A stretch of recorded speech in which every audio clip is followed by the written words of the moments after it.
ഉരുപൊട്ടൽ ആ സംഖ്യകൾ ഇന്നലകളിൽ ചെയ്ത കൊള്ളരുതായ്മകൾ ഇന്നത്തെ സമൂഹത്തിൽപ്പെട്ട ആധുനിക സമൂഹത്തിൽപ്പെട്ട കുട്ടികൾ അറിയുമല്ലോ, അതിൽ കൂടി തങ്ങളുടെ ഇമേജ് തകരുമല്ലോ, തങ്ങളായിട്ട് ഉണ്ടാക്കി വെച്ചിട്ടുള്ള എല്ലാ ഇമേജുകളും ഈ ഒരൊറ്റ പാട്ട് വന്നു കഴിഞ്ഞാൽ തകർന്നു പോകുമല്ലോ എന്നുള്ള സംഖ്യകളുടെ പേടിയിൽ നിന്നാണ് വേടനെതിരെ ഈ പറയുന്ന അക്രമങ്ങൾ അയച്ചുവിടാനായിട്ട് ഇവരെ പ്രേരിതമാക്കിയത് നമുക്ക് അനുമാനിക്കാം. അപ്പോൾ ഈ വിഷയങ്ങളിൽ ഒന്നും എങ്ങും എത്തുന്നില്ല എന്ന് മനസ്സിലായപ്പോൾ, അല്ലെങ്കിൽ വേടനെതിരെ കളിക്കുന്ന കളികൾ ഒന്നും എങ്ങും എത്താൻ പോകുന്നില്ല എന്നിവർക്ക് മനസ്സിലായി, അല്ലെങ്കിൽ ഈ ജനങ്ങളെല്ലാം വേടനൊപ്പമാണെന്ന് മനസ്സിലായപ്പോൾ, സർക്കാരും വേടനൊപ്പമാണെന്ന് മനസ്സിലായപ്പോൾ കളം മാറ്റിപ്പിടിച്ചു. ഒരു കഞ്ചാവ് കേസിൽ അകപ്പെട്ടു പോയ വേടന്റെ പാട്ട് സർവകലാശാലയിൽ പാഠ്യവിഷയമാക്കാൻ പറ്റില്ല എന്ന് പറയുന്ന ഒരു തീരുമാനത്തിനോട് സർവകലാശാല എതിർക്കുകയും, ഒരു മനുഷ്യന്റെ കയ്യിൽ ഇരുന്ന് കഴിഞ്ഞാൽ വലിയ കുറ്റകരമല്ലാത്ത ഗ്രാം കഞ്ചാവ് മാത്രമാണ് വേണ്ടയിൽ ഉണ്ടായിരുന്നത്, 5-6 ഗ്രാം ആണെന്നാണ് പറയുന്നത്.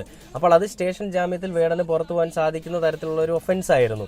അപ്പോൾ അതിന്റെ പേരിൽ ഒരിക്കലും ഒരു വേടനെ അല്ലെങ്കിൽ ഒരു കലാകാരനെ അടിച്ചമർത്താൻ സാധിക്കത്തില്ല എന്ന് മനസ്സിലായതുകൊണ്ട് തന്നെ കാലിക്കറ്റ് സർവകലാശാല വേടന്റെ പാട്ട് പാഠ്യവിഷയമാക്കുന്നതിൽ ബുദ്ധിമുട്ട് പ്രകടിപ്പിച്ച എല്ലാവർക്കും എതിരെ അവർ സംസാരിക്കുകയും ചെയ്തു. അവരതിന് വേണ്ടുന്ന കാര്യങ്ങളെല്ലാം തീരുമാനങ്ങൾ എടുക്കുകയും ചെയ്ത്